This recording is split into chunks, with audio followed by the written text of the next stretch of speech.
بسم اللہ الرحمن الرحیم۔ گرامی قدر سامعین و ناظرین، بسا اوقات انسان خواب دیکھتا ہے لیکن وہ خواب دوسروں کے لیے ہوتا ہے۔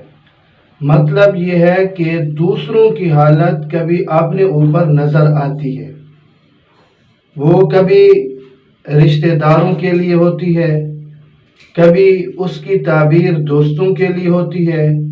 کبھی اس کی تعبیر والدین کے لیے ہوتی ہے، کبھی اولاد کے لیے ہوتی ہے، اور کبھی اس کی تعبیر بہن بھائیوں کے لیے ہوتی ہے، کبھی اس کی تعبیر ہمسایہ اور پڑوسی کے لیے ہوتی ہے، کبھی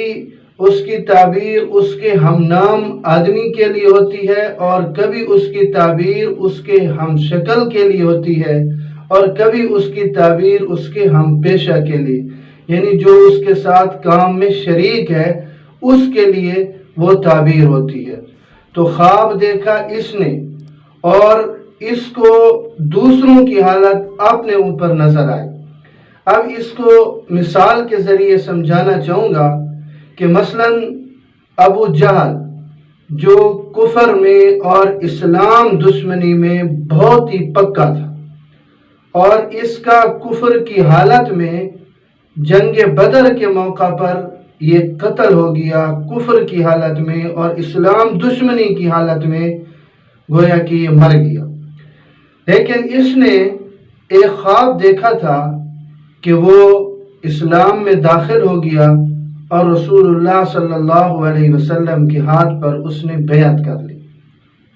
تو اس کا اسلام میں داخل ہونا، رسول اللہ صلی اللہ علیہ وسلم کے ہاتھ پر بیعت کرنا، حالانکہ اس کا خاتمہ کفر پر ہوا ہے، تو یہ تعبیر اس کے بیٹے کے لیے تھی۔ یعنی خواب تو ابو جہل نے دیکھا، لیکن اس کو جو حالت نظر آئی وہ اس کے بیٹے کے لیے تھی۔ حضرت اکرمہ رضی اللہ تعالی عنہ جو ابو جہل کا بیٹا تھا، وہ فتح مکہ کے بعد مسلمان ہوا، اسلام میں داخل ہوا، اور پھر جنگ یرموک میں لڑائی کے دوران وہ شہید ہو گیا۔ تو یہ ابو جہل نے جو خواب دیکھا یہ اس کے بیٹے حضرت اکرمہ کے لیے تھا۔ تو یہ مطلب ہے کہ انسان بسا اوقات خواب دیکھتا ہے لیکن وہ دوسروں کے لیے ہوتا ہے، یعنی اس کی تعبیر دوسروں کے لیے ہوتی ہے۔ اب اس کی دوسری مثال یوں دوں گا کہ ایک آدمی نے جو کپڑا فروش تھا، کپڑے کا کاروبار کرتا تھا، اس نے دیکھا کہ اس کی دکان سے سارا مال و اسباب وہ چور لے کر چلے گئے، یعنی سارا مال و اسباب اس کا چوری ہو گیا۔ 10 دن بعد اس کا جو ہم پیشہ تھا، ایک کاروبار والا آدمی جو کپڑے کا کام کرتا تھا، 10 دن کے بعد اس کی چوری ہو گئی اور مال و اسباب سارا جو ہے وہ چور لے گئے۔ تو اب خواب دیکھا اس کپڑا فروش نے، اور وہ تھا کسی اور کپڑا فروش کے لیے، 10 دن کے بعد اس کی تعبیر ظاہر ہو گئی۔ تو یہ مطلب ہے کہ بس اوقات انسان خواب دیکھتا ہے لیکن اس کی تعبیر اس کے ہم پیشہ کے لیے ہوتی ہے، یا تو اس کے ساتھ کام میں شریک ہے، یا یہ ہے کہ اس کا ہم پیشہ ہے، جو کام یہ کرتا ہے وہ بھی یہی کام کرتا ہے۔ اور تیسری مثال اس کی یہ ہے کہ حضرت ام فضل رضی اللہ تعالی عنہا نے ایک خواب دیکھا، جناب رسول اللہ صلی اللہ علیہ وسلم سے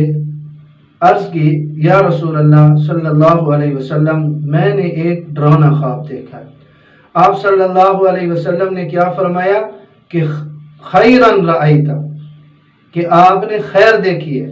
آپ نے نیکی دیکھی ہے، آپ نے اچھا خواب دیکھا ہے۔ وہ خواب یہ تھا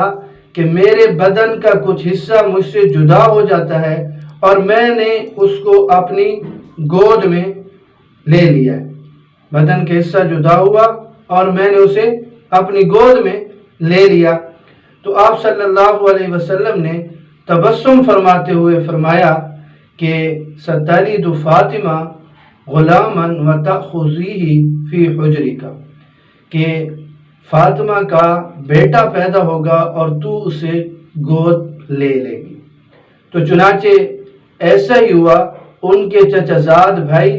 علی رضی اللہ تعالیٰ عنہ سے فاطمہ رضی اللہ تعالیٰ عنہ کے ہاں حسن کی پیدائش ہوئی، اور حضرت ام فضل رضی اللہ تعالیٰ عنہ نے اس کو گود میں لے لیا۔ تو یہ مطلب ہے کہ انسان بعض اوقات خواب دیکھتا ہے لیکن اس کی تعبیر وہ دوسروں کے لیے ہوتی ہے، دوسروں کی حالت اسے اپنے اوپر نظر آتی ہے۔ اللہ رب العزت مجھے اور آپ سب کو دین سمجھنے کی توفیق نصیب فرمائے۔